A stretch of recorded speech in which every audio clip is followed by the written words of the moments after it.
2017 से यूपी में मुख्यमंत्री योगी आदित्यनाथ के आने के बाद से उत्तर प्रदेश में लगातार कुछ विशेष प्रकार के इवेंट्स होते रह रहे हैं। तो इस प्रकार के इवेंट से उत्तर प्रदेश की जो छवि है वो एक अलग तरह से निखर कर सामने आई है और उत्तर प्रदेश लगातार नेशनल मीडिया में और इंटरनेशनल मीडिया में सुर्खियों में लगातार बरकरार हुआ है। तो देखने वाली बात यह है कि क्या इस तरह के इवेंट से उत्तर प्रदेश को क्या कुछ फायदा मिल रहा है, उत्तर प्रदेश के अलावा क्या देश में इसका फायदा पहुंचेगा, किस तरह से उत्तर प्रदेश की ब्रांडिंग होने में ये मददगार साबित हो सकता है, इन सबको समझने की आज कोशिश करेंगे।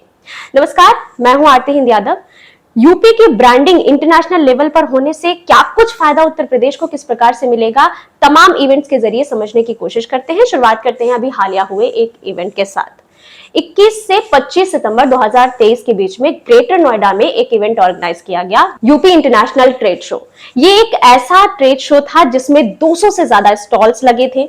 300 से ज्यादा महिला उद्यमियों ने इसमें हिस्सा लिया था, 60 देशों के 500 से ज्यादा बायर्स ने हिस्सा लिया था और तो यूपी के सभी 75 जनपदों के जो स्पेसिफिक प्रोडक्ट्स हैं जिन्हें पहले से ओडीओपी के तहत भी प्रमोट किया जा रहा है, उन्हें विशेष तौर पर इसमें हिस्सा दिया गया। मोटा मोटी कहें तो ये जो ट्रेड शो ऑर्गेनाइज किया गया वो यूपी की जो इंडस्ट्रीज है, यूपी का जो लोकल उद्योग है, यहाँ की जो मैन्युफैक्चरिंग है, यहाँ का जो स्किल है, उसको एक इंटरनेशनल प्लेटफॉर्म देने का एक बेहतरीन मंच ये साबित हुआ, ये इंटरनेशनल ट्रेड शो। अब होता यही है कि अगर कोई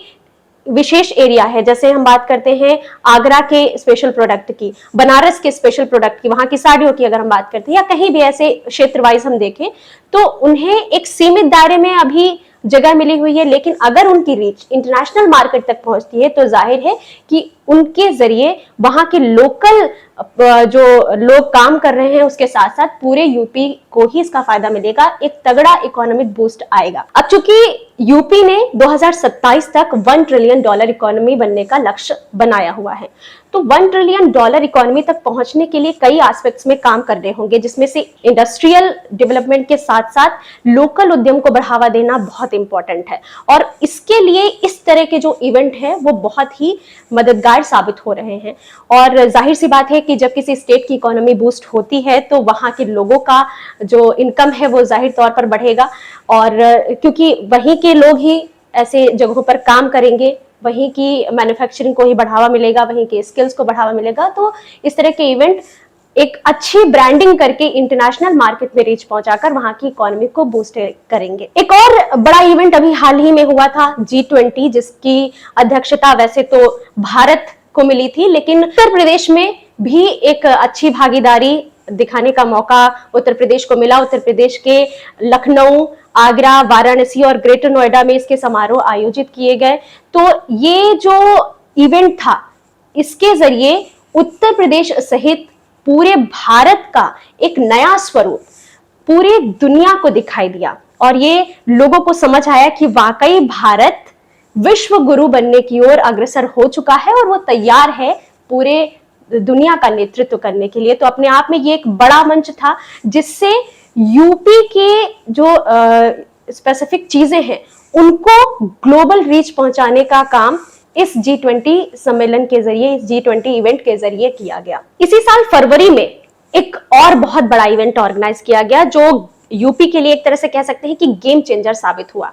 और वो इवेंट था global investor summit. Global investor summit ये एक कमाल का इवेंट था। 16 देशों के 21 और भारत के 10 शहरों में रोड शो के बाद 3 दिवसीय सम्मेलन किया गया था और इसके जरिए काफी बड़ा अमाउंट यूपी को मिला। 35 लाख करोड़ का निवेश प्रस्ताव उत्तर प्रदेश को मिला था। यह अपने आप में इसलिए भी और खास बात है क्योंकि पूरे देश में इतना बड़ा इन्वेस्टमेंट अभी तक किसी भी प्रदेश को हासिल नहीं हुआ। अगर हम बात करें यूपी के ग्लोबल इन्वेस्टर समिट से पहले के इन्वेस्टर समिट्स की, तो मध्य प्रदेश और कर्नाटक में भी इस तरह का इवेंट किया गया, ग्लोबल इन्वेस्टर समिट रखे गए, लेकिन मध्य प्रदेश को 15 लाख करोड़ के आसपास का इन्वेस्टमेंट प्राप्त हुआ और कर्नाटक को 9 लाख करोड़ के आसपास का इन्वेस्टमेंट प्राप्त हुआ। उत्तर प्रदेश ने लेकिन सारे रिकॉर्ड तोड़ दिए। 35 लाख करोड़ का इन्वेस्टमेंट यूपी को प्राप्त हुआ और ये इवेंट था फरवरी में। अभी अगर हम बात कर रहे हैं तो अब ग्राउंड लेवल पर भी इस ग्लोबल इन्वेस्टर समिट से मिले हुए जो इन्वेस्टमेंट है उसका इम्प्लीमेंटेशन शुरू हो चुका है और एक अच्छी इकोनॉमिक ग्रोथ की तरफ यूपी आगे बढ़ रहा है। और उत्तर प्रदेश सरकार की तरफ से ये कहा गया है कि इसके जरिए एक तरफ तो इकोनॉमी बूस्ट होगी, दूसरी तरफ यहाँ का जो रोजगार एक सबसे बड़ा मुद्दा होता है युवाओं के लिए, और उत्तर प्रदेश में युवाओं की सबसे ज्यादा उपलब्धता है। तो यहाँ के युवाओं के लिए कहा गया है कि 93 लाख से 1 करोड़ तक रोजगार इस ग्लोबल इन्वेस्टर समिट के जरिए अकेले पैदा करने की क्षमता रखता है। तो आने वाले समय में कह सकते हैं कि यूपी ग्लोबल इन्वेस्टर समिट के जरिए यूपी का एक अलग ही नक्शा बनकर दुनिया के सामने तैयार होगा। इकोनॉमी के स्तर से अगर देखा जाए तो यकीनन यूपी एक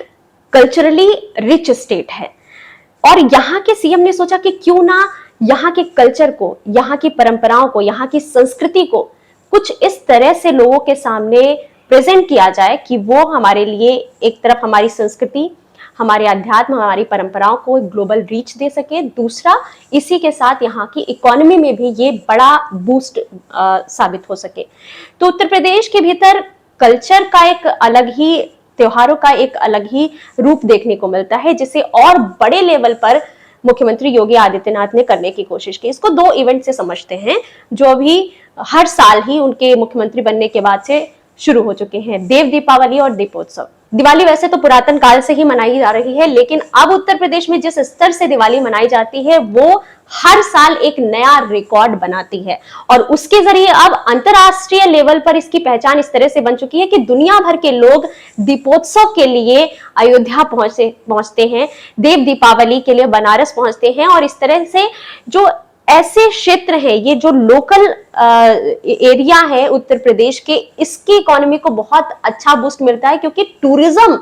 बहुत बेहतर तरीके से इस तरह के इवेंट से बढ़ता है। और अगर टूरिज्म के अलावा भी हम बात करें तो कई ऐसी चीजें भी हैं जो आमतौर पर मुख्यमंत्री जैसे पद पर बैठे व्यक्ति कम नोटिस कर पाते हैं, पर कमाल की बात यह है कि योगी आदित्यनाथ ने इस चीज को भी नोटिस किया। मैं बात कर रही हूँ माटी कलाकारों की। हमारे जो माटी कलाकार हैं वो एक तरह से कहीं ना कहीं विलुप्त से हो गए थे क्योंकि दिवालियों की जगह ले ली थी चाइनीज लाइटिंग ने। हमारे अपने घर पर ही अगर मैं 4-5 साल पहले की बात करूं तो धुआंधार लाइटिंग चाइनीज लाइटिंग की ही होती थी,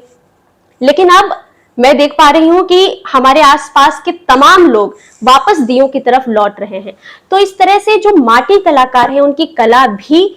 जीवंत हुई है और उनकी इकोनॉमी बहुत तेजी से आगे बढ़ी है। तो ऐसी छोटी चीजों पर भी सोचना और काम करना एक मुख्यमंत्री के लिए के लिहाज से मैं समझती हूँ कि ये बड़ी बात है। और अगर कोई मुख्यमंत्री इस सोच के साथ प्रदेश में काम करना है तो काफी बेहतर हो सकता है। वैसे भी टूरिज्म एक ऐसी चीज है जिसके जरिए किसी भी प्रदेश की या देश की इकोनॉमी को बहुत तेजी से आगे बढ़ाया जा सकता है। तो इस तरह के इवेंट के अलावा और भी जो धार्मिक पर्यटन है उसको वो बढ़ावा दे रहे हैं। पर्यटन और सांस्कृतिक परंपरा को आगे बढ़ाने की अगर बात हम कर रहे हैं तो ऐसे में एक और चीज सामने आती है कि एक स्लोगन है, आपने सुना होगा, सबका साथ सबका विकास। तो ये चीज बाकी काम के साथ साथ, इंडस्ट्रियल डेवलपमेंट के साथ साथ, तमाम और एस्पेक्ट्स के साथ साथ कल्चर को भी बढ़ाने के लिए, परंपराओं और संस्कृति को भी बढ़ाने के लिए जिस तरह से उत्तर प्रदेश में इसे किया गया है वो भी तारीफ काबिल है, कह सकते हैं। एक इवेंट हुआ था काशी तमिल संगमम, जो कि उत्तर और दक्षिण की कल्चर है उसको मिलाने का एक बेहतरीन कार्यक्रम मैं समझती हूँ हुआ है, क्योंकि दक्षिण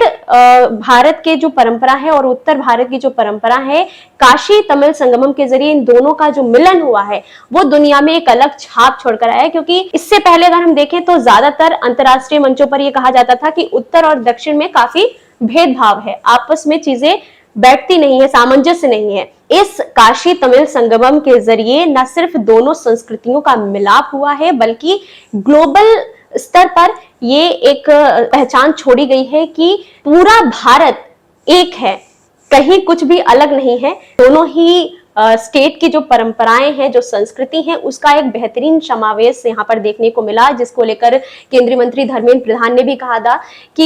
ये जो 1 महीने का काशी तमिल संगमम कार्यक्रम हुआ था, ये समारोह हुआ था, उसके जरिए बनारस की एक अलग ही छवि पूरी दुनिया को दिखाई दी थी, जो अपने आप में वाकई अलग छाप छोड़ती है। इसके अलावा कुछ और मेजर इवेंट भी हुए जिनके होने के बारे में शायद ही कोई सोच पाता, जैसे मोटो जीपी और नेशनल यूनिवर्सिटी गेम्स जैसे जो कार्यक्रम हुए। उत्तर प्रदेश के अंदर मोटो जीपी जैसे खेलों की मेजबानी हुई, राष्ट्रीय विश्वविद्यालयों के खेलों की मेजबानी हुई। देश दुनिया ने यूपी के भीतर खेलों की जो संभावनाएं थी, यहाँ के खिलाड़ियों की जो पकड़ थी, जो जज्बा था, जुनून था, वो दुनिया के सामने निकलकर बाहर सामने आया। और सिर्फ यहाँ के खेलों का प्रदर्शन ही सामने नहीं आया, बल्कि यहाँ के भीतर खेलों को एक नई पहचान मिली और जो खिलाड़ी हैं जो खेलों में रुचि रखते हैं, उनके लिए बहुत सारे नए अवसर पैदा हुए। जो पहले से खिलाड़ी हैं, खेल रहे हैं, उन्हें तो स्पोर्ट्स किट से लेकर सरकारी योजनाओं तक का लाभ दिया ही गया है, लेकिन जो